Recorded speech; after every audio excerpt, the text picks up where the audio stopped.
Welcome to the Aaron Harber Show. My guest today, Dr. Elizabeth Economy, the Director of Asian Studies at the Council on Foreign Relations. Elizabeth, thanks for joining me. Great to be here, Aaron. Thank you. Hey, my pleasure. And I want to talk about your new book. Tell me a little bit about it. Sure. It's called The Third Revolution, Xi Jinping and the New Chinese State. And it basically looks at the transformative impact that Xi Jinping has had on China. And I argue that he's basically created a new model of Chinese politics. He's upended Deng Xiaoping's second revolution. That China that we'd come to know that was reform-oriented, had opened up to the outside world, introduced the market into the economy. Civil society was blossoming. The internet was full of life. It was kind of a second type of political system. And Xi Jinping has basically moved the dial back and put in motion a number of different reforms that really serve to, as I said, upend the second revolution. I like the way you call them reforms. Let me ask you, in terms of the president and his changes in China, how has he played our president in the United States? Well, you know, I think basically President Trump made it easy for President Xi because President Trump seems to admire Xi Jinping, as he does many other dictators. I think he admires the fact that they have all control. They don't have to respond to a media. They don't have to respond to messy publics. They control right? the media. They do. Everything they say pretty much goes. And I think President Trump envies that lack of constraint and restraint that these leaders have. President Xi is also, very forceful. So I think there are many elements of Xi Jinping and his ability to govern, the way he governs, that President Trump admires. So in terms of, all of the initial commentary from President Trump about President Xi, how much he likes him, his new best friend, it's very much a one-sided bromance, though. I can tell you, over the past year and a half, I have not heard President Xi utter one positive word about President Trump. I defy anyone to come up with a compliment that President Xi Jinping has paid to President Trump. In fact, I think President Trump represents much of what President Xi does not like, which is to say he is erratic. He is, provokes a lot of chaos in the system. He, uses his position for personal economic gain. I mean, President Xi's signature issue for the past 6 years has been his anti-corruption campaign. So I think, this is really one-sided affair. So I think President Trump, his admiration for Xi Jinping, affords him a kind of a certain comfort in negotiating with him. On the other hand, I think President Trump has made life difficult for President Xi too, with all of that chaos and sort of going back and forth on trade issues, on North Korea, on South China Sea. I think President Xi doesn't really know where President Trump is going to come out next. Does President Trump know? That I would also think is a very fair question to ask, but I don't know that I have the answer to that.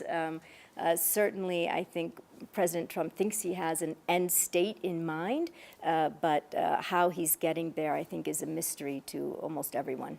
What's your reaction to how President Trump literally campaigned against China, and now what he has been and not been doing? Well, so I think, he has an almost unique ability to separate out his sort of admiration for Xi Jinping as a person and as a leader from the policy toward China, and his belief that for decades the United States has been disadvantaged by Chinese, U.S.-China trade relations, for example. And so he's been very aggressive in terms of pushing back on the trade front, reasonably aggressive, pushing back on the security front, but of course has given China an entirely free ride on the human rights front. So I think President Trump has developed a number of different strategies to sort of, deal with China, but it depends on the issue that he's sort of addressing. What don't Americans know about China that you think we should know? I think the one thing that increasingly under the Xi regime, because it is so all-controlling and so much more authoritarian in some respects than previously, is the extent to which there are broad swaths of the Chinese public that may not be happy with the direction in which Xi Jinping is moving the country. So if you look at sort of the feminist movement in China, is very active and is bubbling up from the bottom, putting a lot of pressure on the Chinese government. Similarly, the LGBTQ movement also developing very rapidly within China.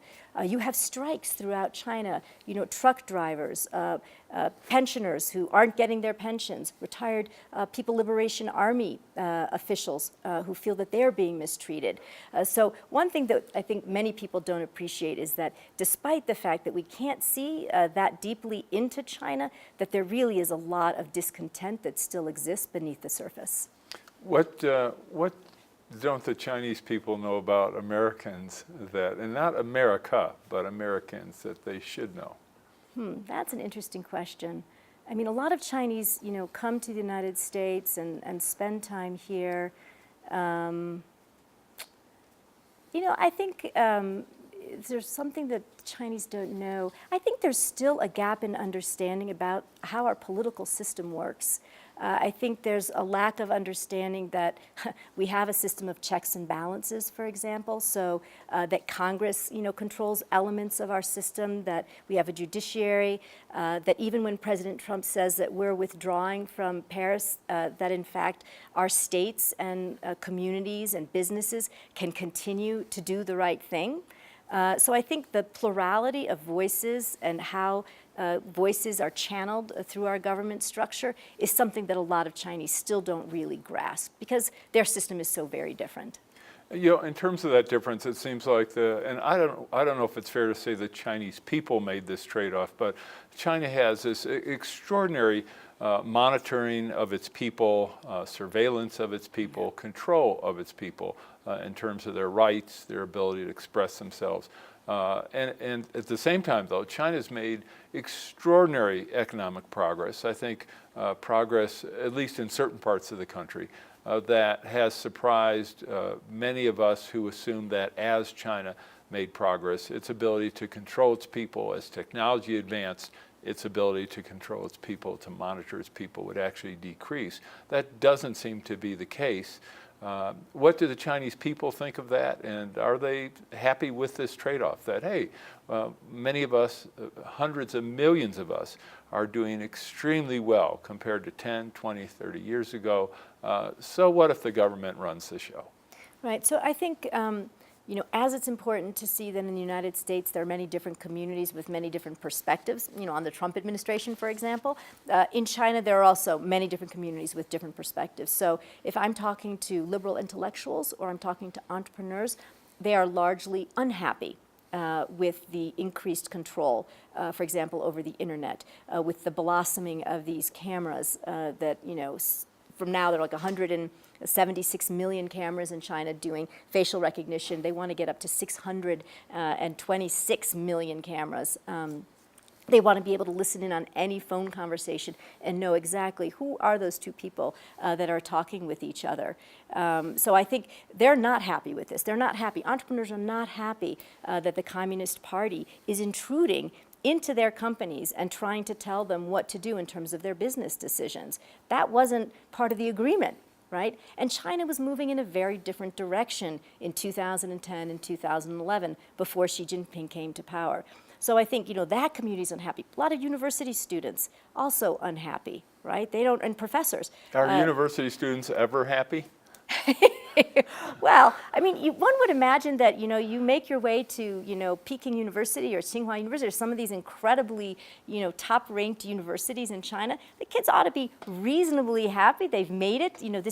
They're well on the path to success within China, but they're not happy when all of a sudden they can't read, textbooks perhaps that were written by foreigners. Right? That's another initiative under the Xi Jinping government, was to sort of ban the use of foreign textbooks, or at least to require professors to get them approved. Unhappy that they can't communicate with their friends, that they're trying to control the virtual private networks that allow them to access foreign content. So there are many different parts of Chinese society that are not happy. But it's also true that there are large segments of society that are very happy, for example, with Xi Jinping's anti-corruption campaign. I mean, this is really an extraordinary thing that I think many people don't appreciate. You know, he has managed to have arrested more people every year, right? More officials every year have been arrested in China than the year before. Last year, over 500,000 Chinese officials were arrested. And once you're arrested, you know, there's a 99% success rate in prosecution. So you're basically done for. So I think, you know, people appreciate the fact that Xi Jinping is getting at or trying to get at this endemic corruption that had shaped their lives in such negative ways in many respects. So I think, you know, many different perspectives on the Xi government and the direction in which it's moving. Okay, we're going to take a quick break. We'll be right back with Elizabeth's economy in just a moment. For information on how to help promote civil and mutually respectful discourse and support expansion of the distribution of our programs, please email info@harbertv.com. I'm Aaron Harber, host of The Aaron Harber Show. You can follow the show on Twitter for instant notification of new episodes, live event invitations, outtakes, and behind-the-scene photos. And tweet us your topic and guest suggestions today. I'm Aaron Harber, host of The Aaron Harber Show. I very much would like to hear from you about the program, so please send me an email with your thoughts. You can suggest what topics I should cover, what guests I should invite to be on the show, or even what specific questions you would like me to ask. This is your program, so send your suggestions to aaron@harbertv.com. I promise to personally read every one, so email me today. And most of all, thanks for watching. Join me and watch The Aaron Harber Show. Watch The Aaron Harber Show. Watch The Aaron Harber Show. Watch The Aaron Harber Show. Watch The Aaron Harber Show. I'm Reverend Jesse Jackson. Watch The Aaron Harber Show and keep hope alive. I'm Aaron Harber, host of The Aaron Harber Show. Find us on Facebook to get all the latest updates, see behind-the-scene photos, and make comments and ask me questions. You can see episodes before their TV broadcast, so like the show today. The Aaron Harber Show may be viewed 24/7 at no charge from any location in the world at harbertv.com. Welcome back to the show. We are with Dr. Elizabeth Economy talking about China. So one of the things I think most Americans don't know is how many different minority groups there are in China. So talk about that. Right, so the majority is certainly the Han Chinese, right? They're about 92% of China, and they dominate the most important political positions and business positions, et cetera. The rest, the 8%, there are, I think, roughly 30 different minority groups within China. There are people from Inner Mongolia, there are Tibetans, there are the Uyghurs, there are many different, mostly in the western provinces and some in the northwestern provinces. A lot of the minority groups are clustered in those regions.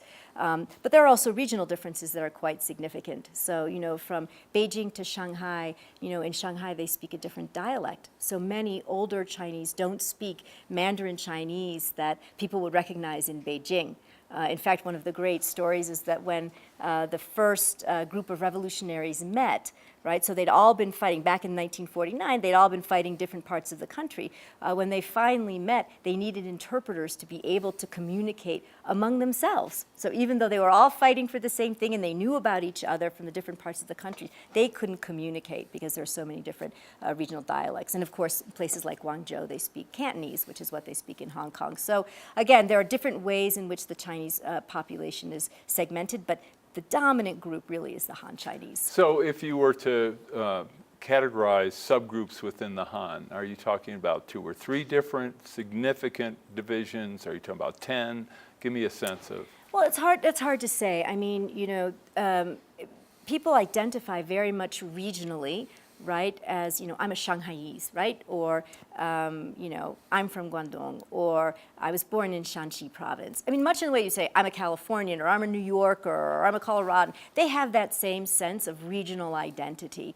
And so I think... But not an entirely different dialect. Not here, Right, although some yeah, might say that, you know, you go to the deep south or to Boston, you might say it's kind of hard to understand people sometimes, but generally speaking, that's right, it is very different. Yeah, my daughter's is Han, and she's from Kunming. Right, okay, so that's from certainly the southwestern part of the country, and that's a place where there actually are a lot of minorities. but she's Han Chinese. Yeah. So I guess the other thing I'd be interested in is a big change in China is the decision by the government, and I'm sure the president made this decision, to create what's called social credit ratings, where each individual is going to be essentially rated by the government. And that rating ultimately can affect what kind of educational opportunities you have, what kind of job you get, Yeah. whether or not you can buy a home or even rent an apartment. Talk about that. This seems to be a huge development, and definitely in a very new and, to me, troubling direction. Right. I think for people here, it seems very Orwellian, right? Yes. And just a massive intrusion of the state into the individual personal lives of the Chinese people.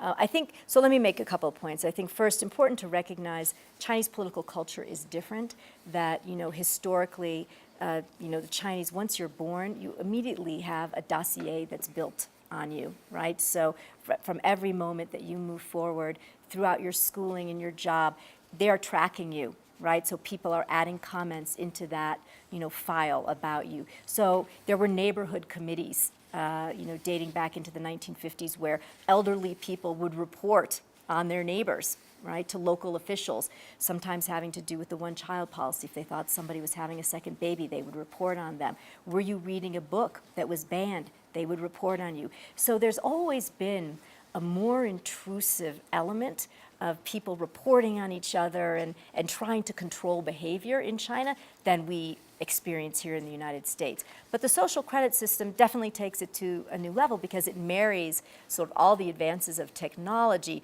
with that element of political control. So you're quite right. People, have you defaulted on a loan, for example, right? Did you participate in a protest? They're even talking about, are you watching too many hours of video games? I mean, given that they're going to be able to track your every movement. We'd all be in trouble in the United States. Right.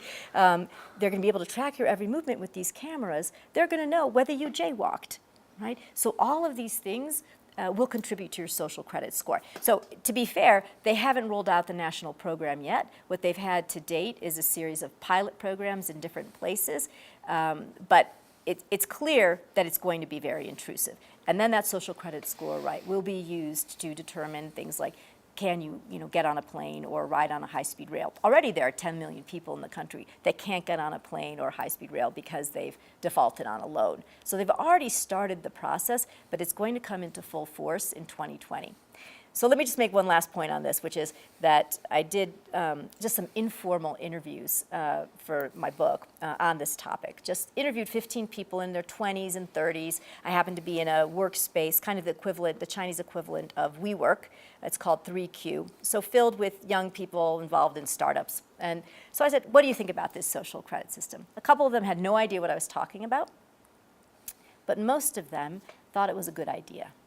Right? Not knowing the full range of things that might be, accounted for, they thought it was a good idea because they said, in China, we have a lack of trust, right, among the people. That, China is very much family-centered, and that's the unit where you can always trust people.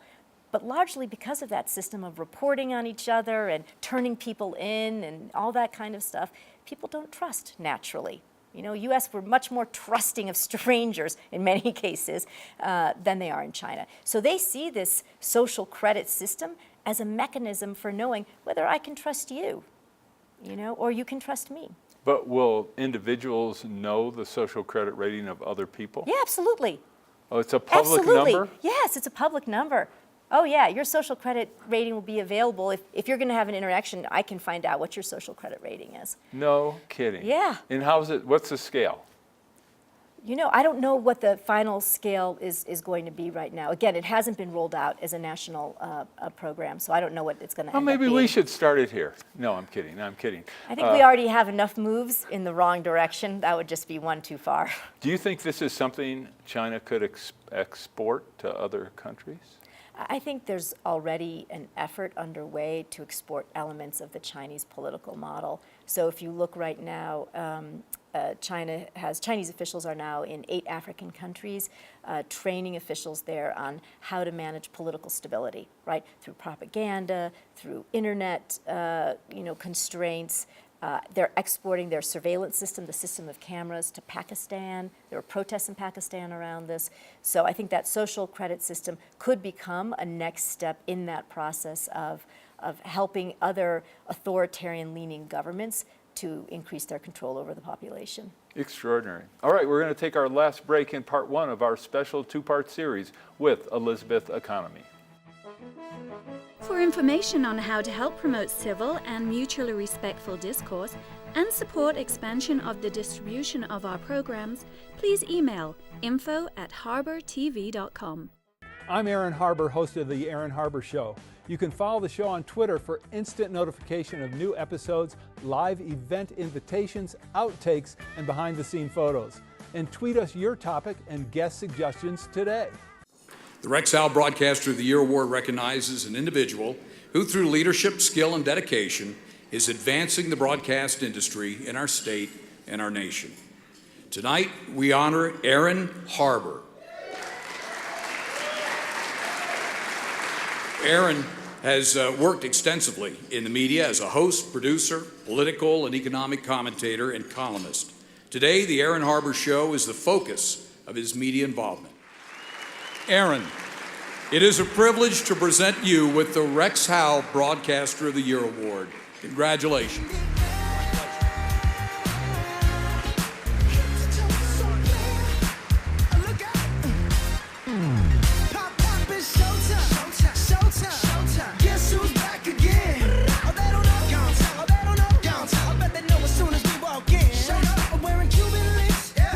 Just make journalism great again. Used by fire professionals around the world, Fire Ice XT Spray is an eco-friendly, easy-to-use suppressant gel designed to quickly and efficiently stop and contain all kinds of fire and heat-related events, including fiberglass, lithium batteries, and other combustible up to 5,000 degrees Fahrenheit, for use in your home, office, RV, fireplace, boat, kitchen, and garage. For more information on Fire Ice XT Spray, visit us online at fireice.com. I'm Aaron Harber, host of The Aaron Harber Show. I very much would like to hear from you about the program, so please send me an email with your thoughts. You can suggest what topics I should cover, what guests I should invite to be on the show, or even what specific questions you would like me to ask. This is your program, so send your suggestions to aaron@harbertv.com. I promise to personally read every one, so email me today. And most of all, thanks for watching. I'm Aaron Harber, host of The Aaron Harber Show. Find us on Facebook to get all the latest updates, see behind-the-scene photos, and make comments and ask me questions. You can see episodes before their TV broadcast, so like the show today. The Aaron Harber Show may be viewed 24/7 at no charge from any location in the world at harbertv.com. Welcome back to the show. This is our final segment in Program 1 with Elizabeth Economy. Made in China. Tell me about that initiative, the President's initiative, and what are the implications for the United States and the world? So Made in China 2025 is basically Chinese government's industrial policy from 2015 to 2025. And the idea is basically to control the Chinese market around 10 cutting-edge sort of technology, areas of cutting-edge technology. So that includes things like artificial intelligence, robotics, new materials, new energy vehicles, medical devices, basically saying we want to protect this market in these technologies from foreign competition. And we're going to do it by acquiring foreign companies that are leaders in these areas, right? Because we want our domestic market to be controlled by Chinese companies, and we want Chinese companies then to become global champions also in these areas. So we will do it by acquiring companies. We will do it by stealing their technology, although that's not a formal part of the policy, of course. We will do it by offering subsidies to our homegrown Chinese companies, and we will put in place various market barriers to foreign competition, which is basically the way the Chinese economy always has worked. So it's really setting out China's effort to become a global leader in many of the technologies where the United States and Germany and Japan have already claimed sort of a significant leadership role, and to make it much more difficult for there to be true, free, open, fair competition with foreign firms. That's kind of part one. What we already see happening is places governments, for example, in China, starting to call on like hospitals, for example, saying in these 15 areas of medical devices, you need to buy from Chinese firms, right? Otherwise, perhaps you won't, you won't get insurance for them, right? You won't get paid back for using these things. So you must use Chinese products in respirators or stents or CT scanners. So this is the second element of it, is to drive it from the top down. Right? So you've got the industry being controlled, and then you're going to drive sort of consumption at the other end. So it's really a pretty significant program, and it is one of the things that President Trump has targeted for the Chinese, to try to get the Chinese to sort of take a step back from this. The way he's gone about trying to target it is through the tariffs. So he has launched first a set of, tariffs, $50 billion. Then he said there could be another $100 billion, another $100 billion after that. He could go all the way up to $400, $500 billion. Put tariffs on every single good that China exports. But the first set of tariffs that the president has threatened are tariffs that are directed at those products that are part of the Made in China 2025 program. So I would guess, though, I'd be interested in China's response. I mean, my guess is that by our doing that would make China even more deeply committed to that type of independence and that type of leadership in technology, in military. Certainly, China has been hacking and acquiring technology from U.S. companies illegally for a number of years. China has also had a policy of acquiring technology, albeit unwillingly. When U.S. companies want to do business in China, they have to do it with a Chinese partner, and as you know, that means you're essentially in partnership with the Chinese government, and part of that arrangement is that you have to hand over your technology, your technological secrets. How do we stop that? Because it seems that between the hacking and the open market, as it were, acquisition through licensing agreements where technology is being handed over. And on top of that, the third kind of leg of the stool, of course, is when Chinese companies attempt to acquire U.S. technology companies. And we only have a minute left, so answer all those. I think tariffs are not the way to do it because they're just going to tariff back, right? Retaliate. So they're retaliating in exactly the same way, very commensurately. There are other ways to do it. We could, for example, do reciprocity, right? So if China's not letting our companies into areas like robotics and AI, we can do the same to Chinese companies who want to, get market share here in the United States. I think that's a fair way of doing it. In robotics and AI or other? Yeah, or other things too. Those were just two examples of the 10 industries. I mean, China's already starting to export its electric vehicles here to the United States. That could be something where we'd say, you can't do that, right? You're going to block our fair competition with EVs in China. You can't come here. That's one thing. With the IP theft, with intellectual property theft and forced technology transfer, these are areas where the Europeans and the Japanese have the exact same sentiments about China that we do. We should be working with our allies to bring pressure to bear on China. And there are a number of ways to do that. But right now, we have tariffs against our allies, and they are not in the mood to cooperate with the United States. What's a quick example of that type of cooperation that we could do? A quick example would be, AMSC, a big U.S. wind power company, Chinese stole their technology. The Brazilians and the Irish said to Sinovel, the company that stole the technology, we're not going to let you put your wind power technology here until we're satisfied that you didn't steal from a U.S. company. That's the kind of cooperation. All right. Well, unfortunately, we seem to be losing those opportunities. That's the end of part one. Stay tuned for part two with Elizabeth Economy.